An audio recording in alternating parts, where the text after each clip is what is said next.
At the westernmost limits of Britain sit two proud neighbours, shaped by the sea. Devon, a luscious county boasting 2 national parks. Proper people, proper county, proper cream teas. Yes. And hundreds of miles of dramatic coast. Grew up, lived up, loved up, everything about Devon I love. And across the River Tamar, Cornwall. Yeah! The ancient granite kingdom of Kurnow, thrusting out into the Atlantic. I have travelled the world, but I always come home. Where old ways enrich the new. Right, Bill, you up? It's a very special place. Been here for 100 years. Millions of visitors head west each year. Some choose to stay for good. It's just so unbelievably varied. I love that feeling of freedom. This is my little bit of heaven in Devon. Whether born here or drawn here, there are still many deep-rooted folk. Always looking at the judge. Proudly holding on to their heritage and creating their own future. I love the ocean, and to be part of something which is within our county's history. You have to keep working hard to stay here, but we're glad we're here. These are the stories of the people who call Devon and Cornwall home.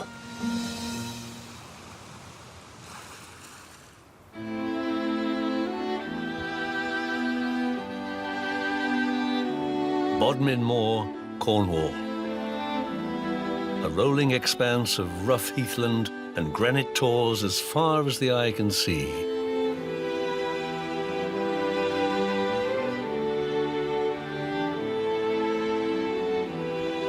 Hunkered down a few miles west of the wide open moor is the parish of St. Mabin. And rooted here is a family who for generations have made a living off the land. Tom Bray and his father Richard are proper job Cornish farmers through and through. It's a very special place. We've been here for 100 years. My grandfather farmed it, then after him, my father, and then me after my father. Now Tom taking it on now, so it's gone almost full circle. This is what my father would love to see this now. He really would.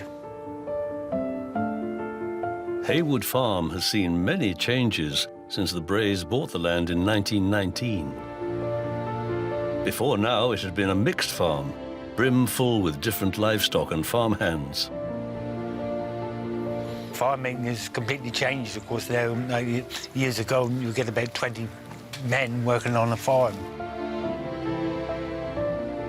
Nowadays, you get about 2. It's changed completely. It's all mechanised now.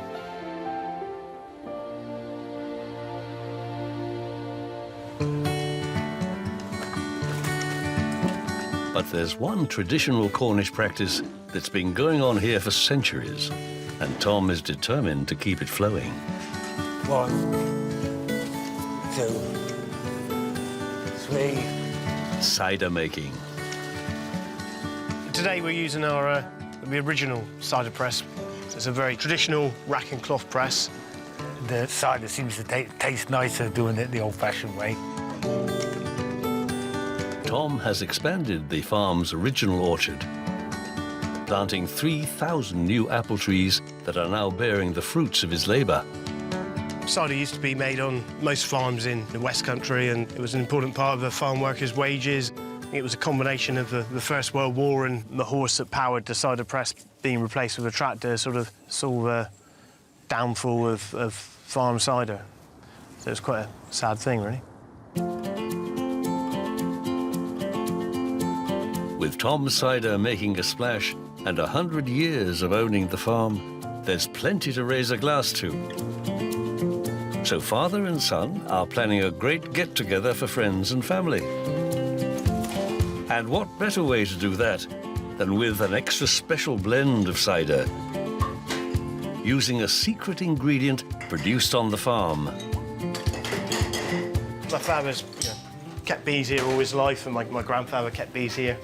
most of his life, so I like to use some of the honey to blend into the cider to... I think that's kind of like fitting, really, because apples is really quite new to the farm, but the bees and the honey have been here a lot longer than me.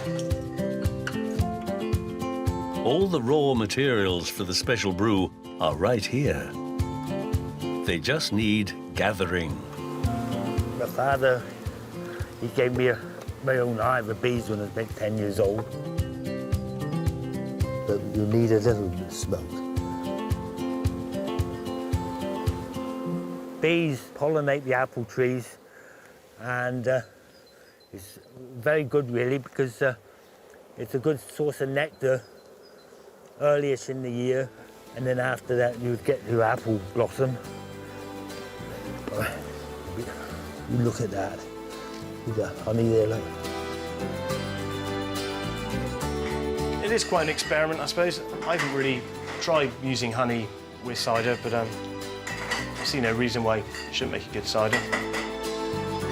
And to tickle just the right taste buds, we'll take a brave bit of nip and tuck.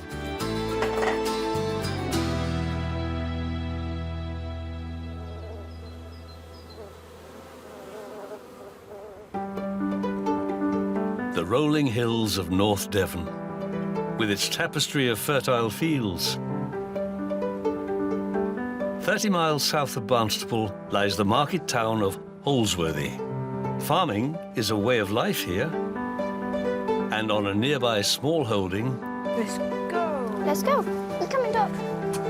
Brother and sister William and Harriet Allen are going for gold as they compete to be Young Handlers of the Year. Hello, sheeps. Harriet, if you go from that way, I'll go from this way. Yep. And get her in that bottom corner. They are proud to own their very own flock of 2 sheep. Come over. Yep. Right, get her up there then. And if you can, just grab a leg. Yep. Oh. Fanta and her lamb Grace are Swarble sheep, a Dutch breed that are worth their weight in gold. We just kept saving up, kept getting a bit of pocket money from Grandma and Mum and Dad. Oh, in the house, yes, yes, yes. Oh, yep, this is ideal. Birthday money, Christmas money, just saved up, and that's why we decided we bought the pedigrees. Come on. Come on, Grace. Well, they are a very docile breed, so they're good for kids like us, because they're not going to come butting at us. They've got their funny little characteristics in their own little way, and we do love them.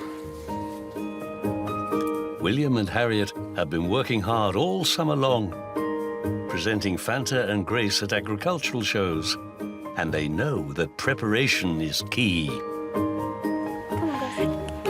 Good girl. Now the sun's coming out, might be able to wash them properly now. Yeah. Good girl, Gracie. I know, it's a bit chilly, Fanta. I know. Good girl. Do you want to wash me as well? Sorry about that.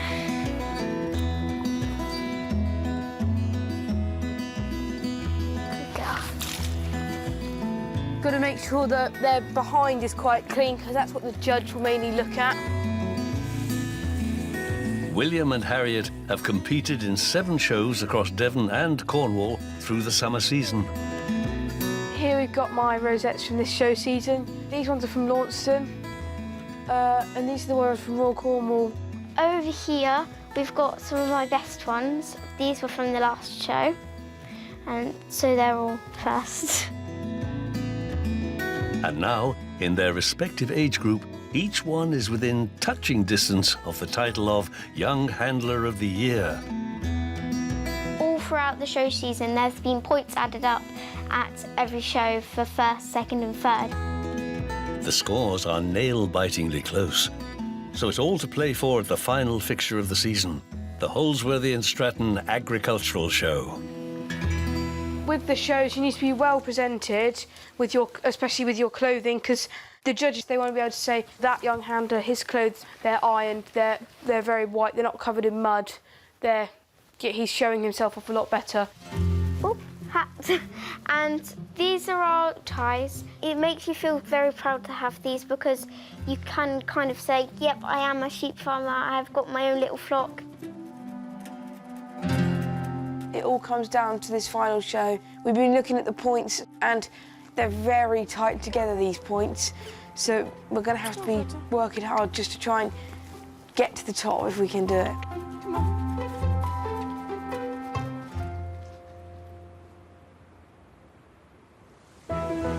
Later, in Devon and Cornwall, We'll get set up for some painting. the Cornish coast provides inspiration for artist Imogen Bone. Being an artist out here in Cornwall is possibly the best place to be. Here we are. Lovely. And in North Cornwall, a new family recipe is being perfected for a once-in-a-century brew. Cheers. Oh, yeah. Yes.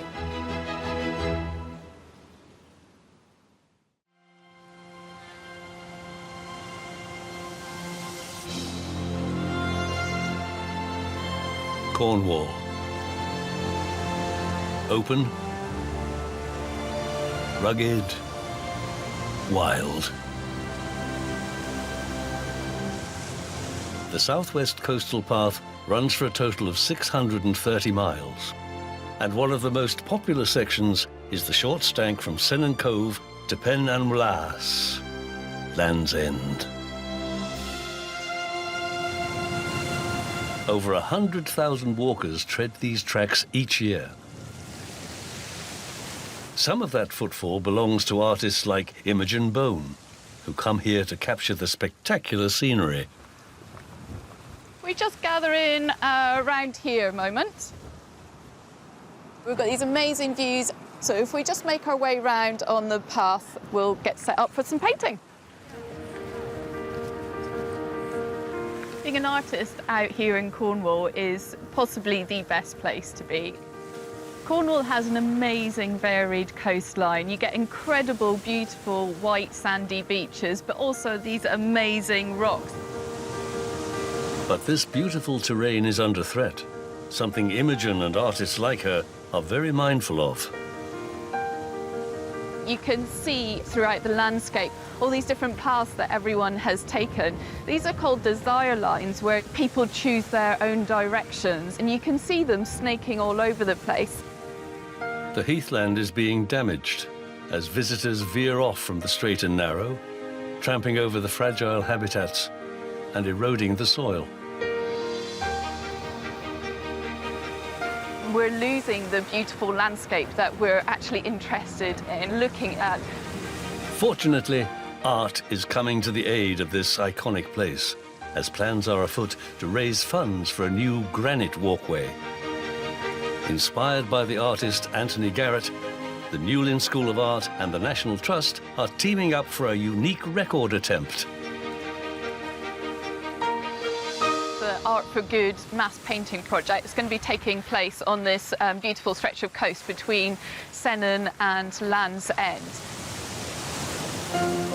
The vision is to get as many painters as possible capturing the same landscape at the same time. The money raised will help rangers like Jasmine Odell and Genevieve Perrin lay a granite trail along a mile-long stretch of the coastal path. Ready to go? Great. So maybe the turf off both sides first? Yeah, I think so.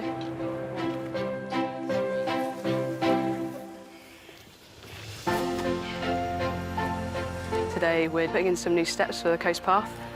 It's a really beautiful landscape. We work on sites that went from St Ives all the way around to Mounts Bay, out on the cliffs most of the time. Yeah, it's hard work, but that's part of what makes it really satisfying. And I think it's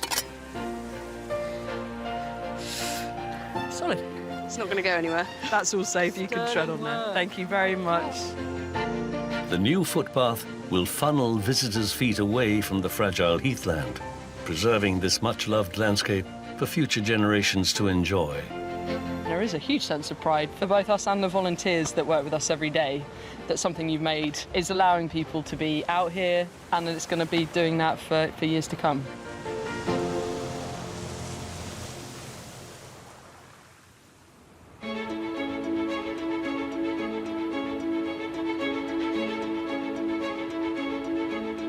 Just west of Bodmin Moor, a Cornish farming family is getting ready for a shindig. Generations of our family have worked the same fields. I'm very fortunate to have land to do it on. If I had to go and buy a farm somewhere, it wouldn't be viable, so I'm making the most of my luck. Cider maker Tom Bray and his father Richard are planning a party to commemorate 100 years of their family owning the farm. It's a perfect storm of apples and cider and friends and community. And what better way to toast the occasion than with a specially blended cider made from their homegrown apples and honey. We just use the cider on the traditional press, on the hand press. There's 2 good batches. We'll just sweeten it slightly with your honey. Give that one a little bit of a fizz. But a few bubbles in it. Here we are. Lovely. I'll keep stirring, you pour it in. Feel like Delia Smith. This is a recipe to be sipped and savoured. We made a cider which is a lot of Cornish variety, so it's like sharper and lighter, a bit more acidic. And then at the blend, we got a very bittersweet Davenette-based cider, which is full of body and high in tannins. Can't really plan too much, just suck it and see. Oh, no, hang on. And getting the concoction smack on is critical. That's the Davenette one. Yeah, that's a full bittersweet. The Cornish one now. Should really have crackers and cheese. You should really have a spittoon.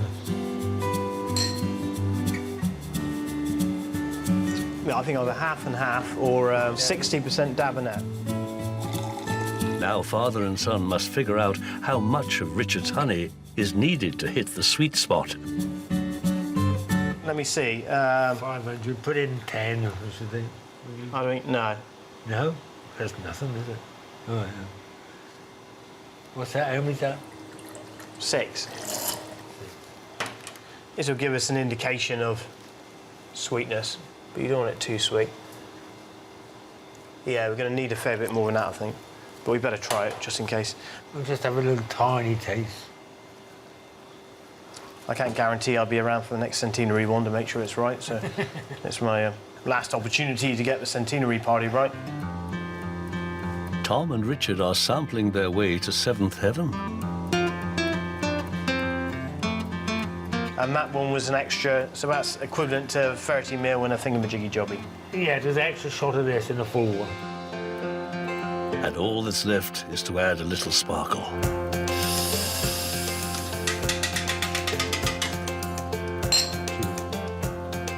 Oh, yeah. Yes, a bit of a hint of honey, innit? So tomorrow will be flat out brewing up the same thing, but in a large quantity. Although there's still a lot of grind ahead of the 100-year bash, a drop of good cider should lubricate the workings. Need plenty of drinks. Don't want to let people go first. It'll be a merry evening, I think.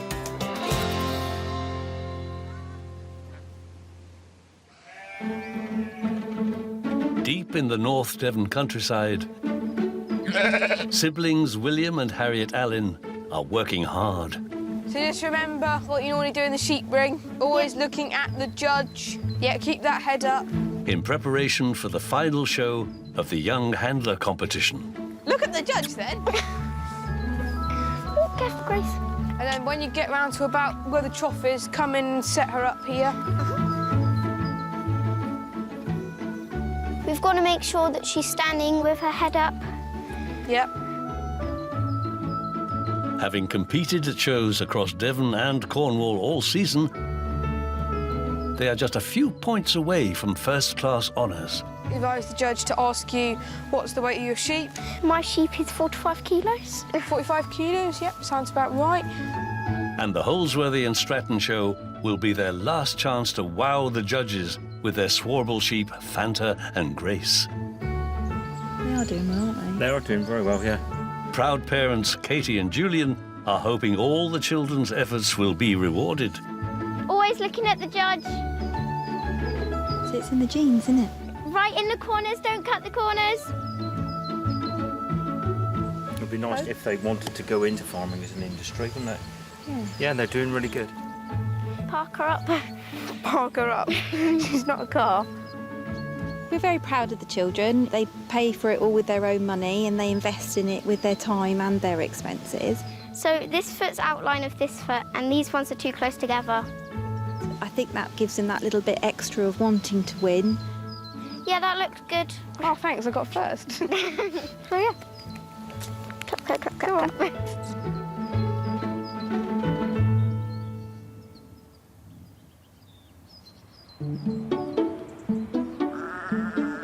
It's show day, just after 6 a.m, and Harriet is already up and out and getting on with the morning chores. There's much to be organised before the Allen family head off to the competition. Right, so you've got all your paperwork. Mm-hmm. Uniforms all ready to go? Mm-hmm. Boots? Mm-hmm. William and Harriet are doing well on the season's leaderboard, but there's a chance someone could pip them to the post. You've got 3 boys that are chomping at your heels. So you're 1 point ahead of the boys. So you're just going to have to remember all your details of your sheep. How old is she? 5 months. How much does she weigh? 45 kilos. Come on.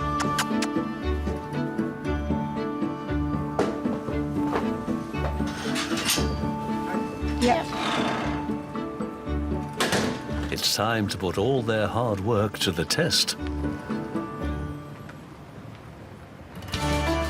Holsworthy and Stratton Agricultural Show has been taking place for over 130 years, a very important date for the farming communities on both sides of the border. How old are they? She's about 1.5 years old. Yeah. She's February born. They all look good. Look this way. Thank you. Attention to detail is vital if they want to clinch the title. Well, we've got to trim her to ideally get all of the brown out, and then we've got to kind of make her look very table-like and square, so it shows off her fleece. All of the top competition who are in the league are here today, so it's going to be very difficult. You never know what's going to happen. I'm really wanting them to do well because I know how much that they have done to get to this point and how important it is for them. They've lambed Grace, they've brought Fanta up from 4 days old, so everything is their input. Show day is showing off that. She's in the zone now. The pressure is on them both, as this is their last chance to bag enough points to come first in their own age group. Okie dokie, go, go, go. A little bit nervous because obviously it's going to be very tight. Let's go, Harriet. Let's do this. I'm feeling a little bit nervous because she is quite little and all of the other competitors are quite big, so I hope for the best. Now it's up to William and Harriet to prove they've got what it takes to finish in front.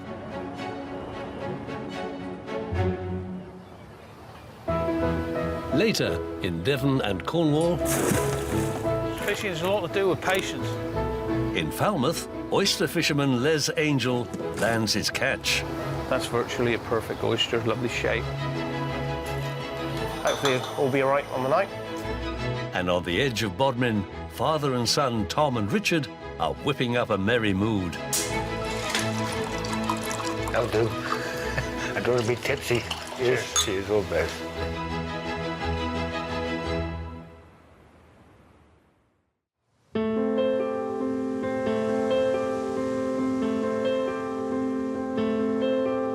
The Fal Estuary in South Cornwall. With sleek yachts in its sheltered harbours, it's a weekend sailor's paradise. But the breezes also breathe life into a unique form of fishing. The Falmouth working boats, still harvesting oysters in a practice unchanged for hundreds of years. The Fal estuary is one of the deepest in the world, and one of its most popular havens for sailors are the moorings at Myler. It's from here that for 6 months every year, oyster fisherman Les Angel sets off for work. Yeah, the nice thing about it is nobody tells you what to do. You're out here, you can go where you like, and it's 9 till 3. It's not bad hours. The native Fal oysters are unique to this part of Cornwall.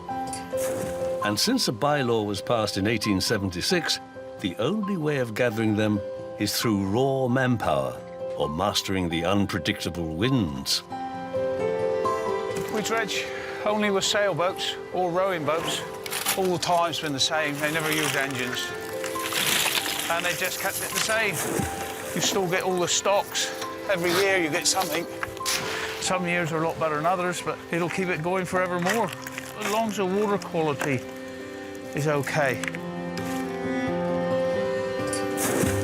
His great-granddad was an oyster fisherman, and Les himself has been dredging here for nearly 50 years. You just got to have some patience. Fishing has a lot to do with patience, and it does try your patience a bit. These oysters have a special little flavour because it's what the seabed's made of. It's not like on sand. They have a different flavour than other oysters that are on the sand. A good oyster is good shape and what we call heel, which is thickness. You don't want them too thin because there's no fish inside them. You know, a good oyster is like an 80 gram to 90 gram oyster. That's virtually a perfect oyster, lovely shape. Fal oysters are a much sought-after delicacy and a favourite of Michelin-starred restaurants and top hotels. It takes about 6 months to fatten up, and then they're all ready for the market. And they are a better oyster off the beds because they're nearly all the same size, and that's what, you know, restaurants want, because they fit on a plate better, you know. Most of my oysters go to France, and then it's mainly London, I think, apart from the Oyster Festival. And that's enough for me.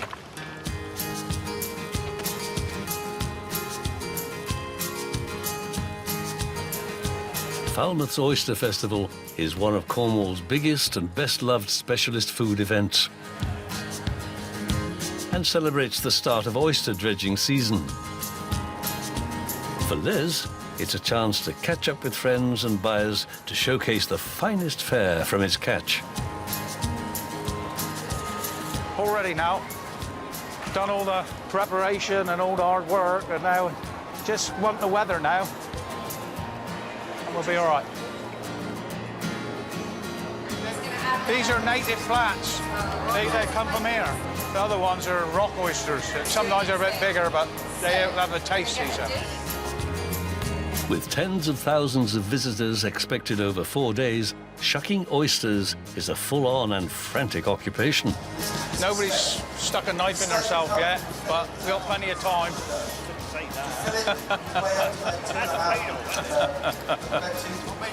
We got plenty of plasters, so we're all right. Can I help you, madam? 6.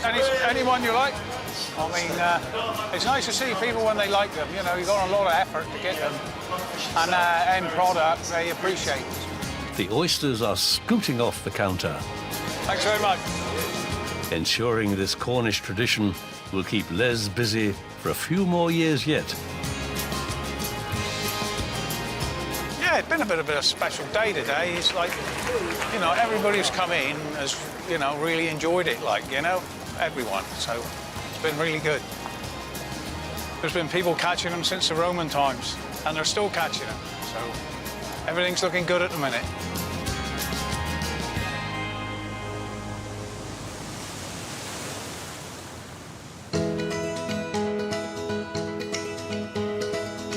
For a century, Haywood Farm in North Cornwall has been home to the Bray family. And Tom and his father, Richard, are gearing up for a big bash. Oh, it's an exciting day today. Today's the day when we're celebrating 100 years. We've been preparing for it for some time. So I think everything's in place, we're just about. The weather forecast isn't very good, I don't think. But never mind. Pride of place will be Tom's specially blended Centenary cider, made with apples and honey from the farm. I've got a couple of nice uplighters which give a nice haze of light, light it all. Maybe? Maybe. Too hobbity. Yeah, maybe. Or failing that, it's quite good when it's dark, because that's like very sort of traditional and oldie-worldy, you know what I mean? Like oldie-worldy. This will be a celebration of Cornish farming folk, of tradition, and of homemade cider. Yeah, I think that'll do for the time. Last minute bottling and pigs cooking.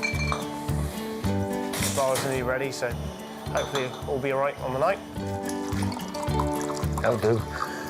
I don't want to be tipsy. Cheers. Cheers, all best. Oh yeah, proper. Right. Friends and family from far and wide have been invited, but it's a grim forecast. This isn't a light Cornish mizzle. This is a proper pilmer. We have probably catered for like 800. It's going to be a bloody good do.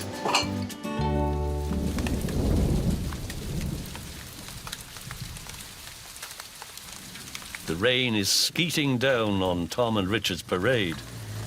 But it won't dampen the spirits of the people pitching up. Some of these families have lived and worked this land for generations, and they're raring to go for a brave old knees-up and a proper drop of cider. Cider's been made here for probably hundreds of years before we ever arrived at the farm. I get enjoyment from making a true Cornish product that's all grown here.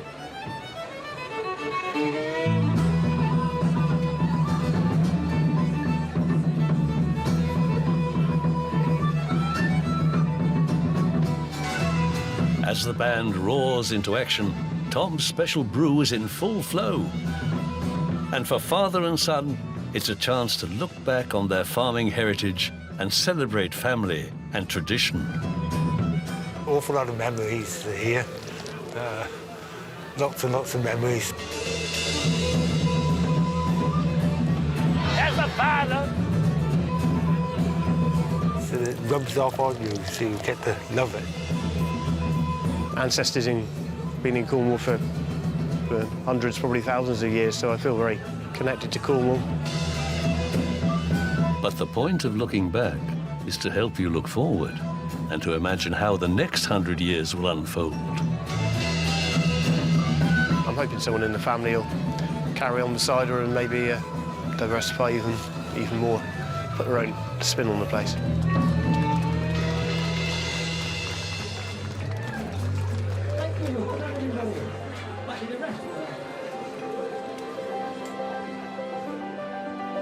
Never been millionaires, but, you know, if you can enjoy your work every day and appreciate what you're doing and where you're working, you're as good as a millionaire, I should think.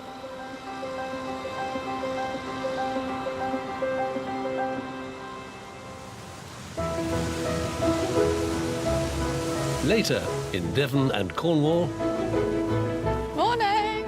Just come to register. on the southwest coastal path, a unique record attempt is underway. Here we go. Time to paint. What are you doing? I'm not a sheep. And in Holsworthy, it's the final of Young Handler of the Year. Fingers crossed, and hopefully it goes really well.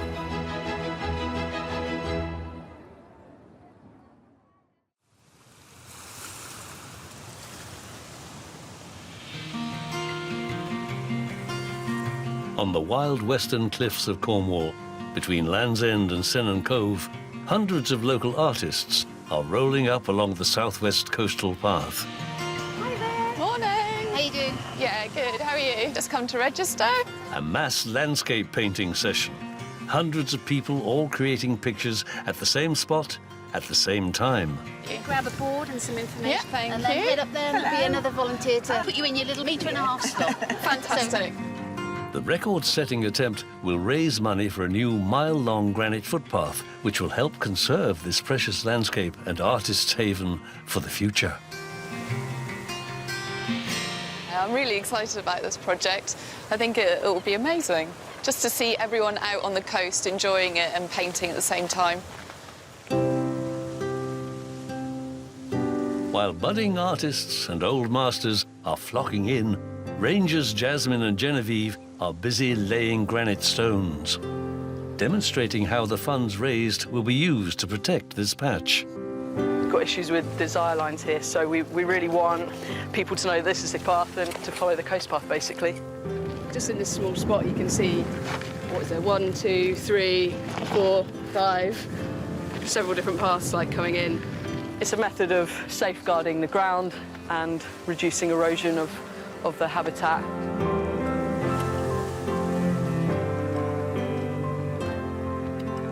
I wonder if anyone will be painting us, actually.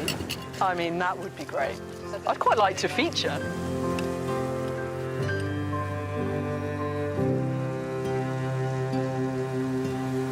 Oh, this is a lovely spot to paint in. It's all very quiet. It's like this sense of anticipation. It's fantastic. Here we go.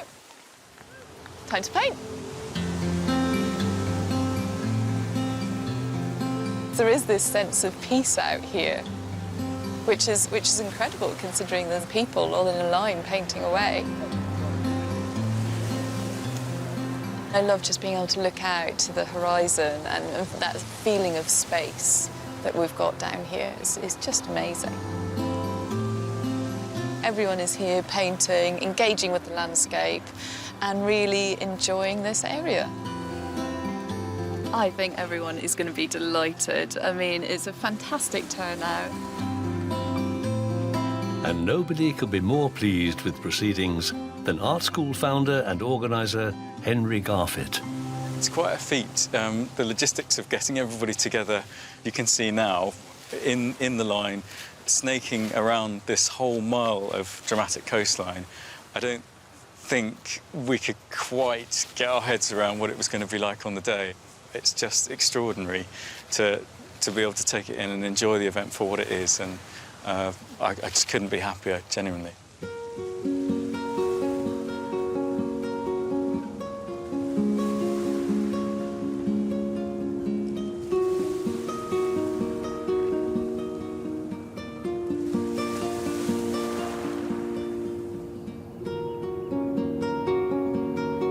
Did anyone get us in the painting? No?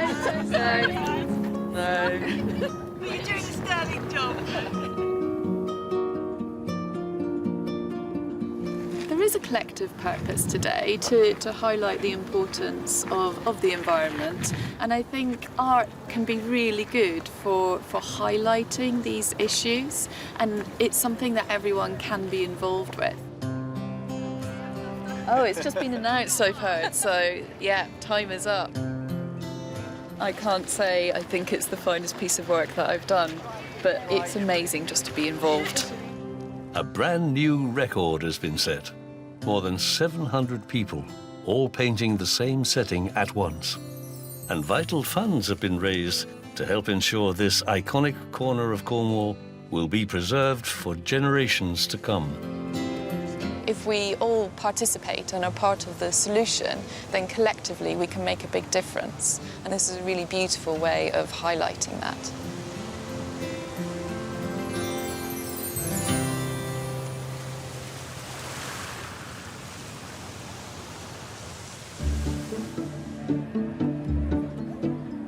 In North Devon, brother and sister William and Harriet Allen are getting a bit jumpy. Do you have the programme for what numbers I am? Yes. So 66 for your first class. They've each been going great guns in their own age group at agricultural shows across Devon and Cornwall all summer. And now the Holsworthy and Stratton show is the final hurdle. Can can they both earn enough points to be awarded Young Handler of the Year? Let's check we've got the right sheep. Fanta? Yeah. Do you bring a hairbrush? No. Right, so we're going to have To use a sheep brush. With so much at stake, Mum Katie is determined to have them as prinked and preened as their pets. What are you doing? I'm not a sheep. I know you're not a sheep, I'm just doing it. If it's good enough for the show sheep, it's good enough for Harriet. Leeds must.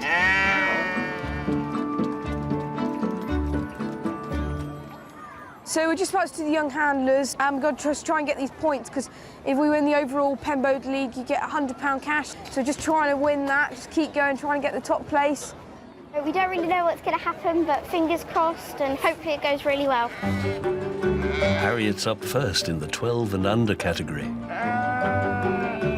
Through the summer, she's been competing against some class acts and now needs a top 3 placing to be in with a chance of claiming the title. So, who is this? This is my Swabble Ewe Lamb Grace. Yeah. And how old is Grace? She's just coming up 5 months. Right. Thank you very much. If you'd like to walk to the top and then back into your place. Thank you.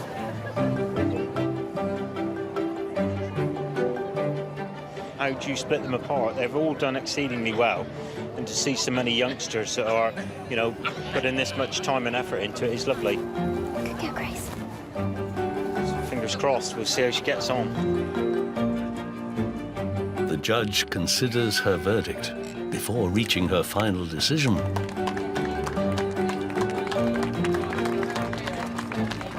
And Harriet gets the nod in second place, a praiseworthy position. Wow, really proud. I'm really pleased for Harriet. Harriet's now in with a strong chance. That was a lot better than I expected. I didn't have very high hopes this morning, but then I was just keeping my fingers crossed, and it was really, really good day for me and Grace. William's shot at the silverware is in the 13 to 18-year-old category. Stand up. But after finding out his female sheep, Fanta, is too old for the round, he's had to borrow a male one from another farm. Would you like to bring your sheep up?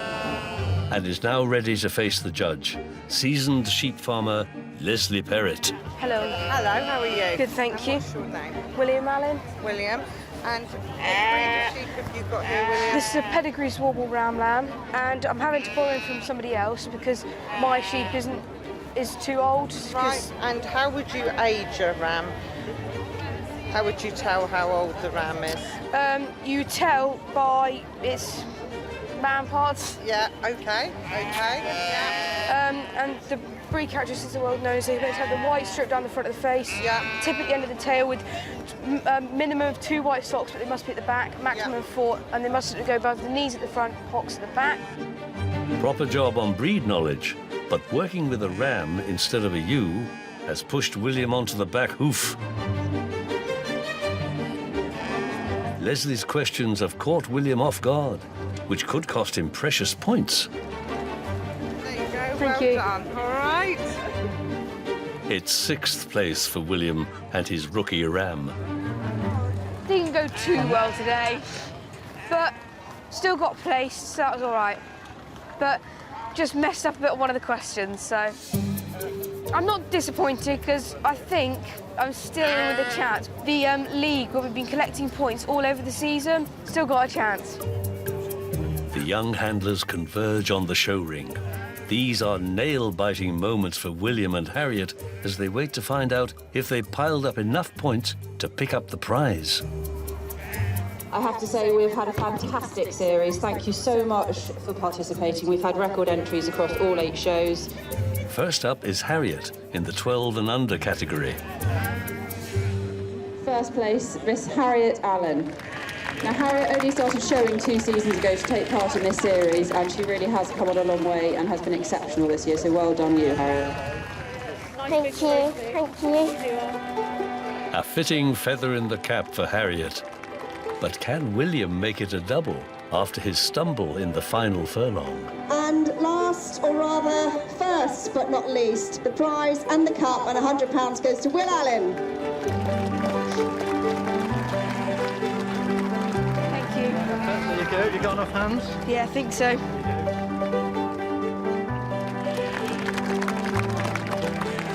Just 2 years after taking on their own pocket flock, the Allen children have turned up trumps. Well, it's really good that both me and William got first in the both leagues, and it's a really special moment. Yeah, it feels great. We've been working really hard over the show season, and then we've been rewarded for that hard work over the whole show season.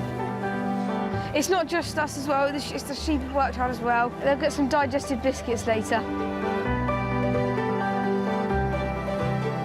And with 2 champions in one family, Devon's farming future is in safe hands.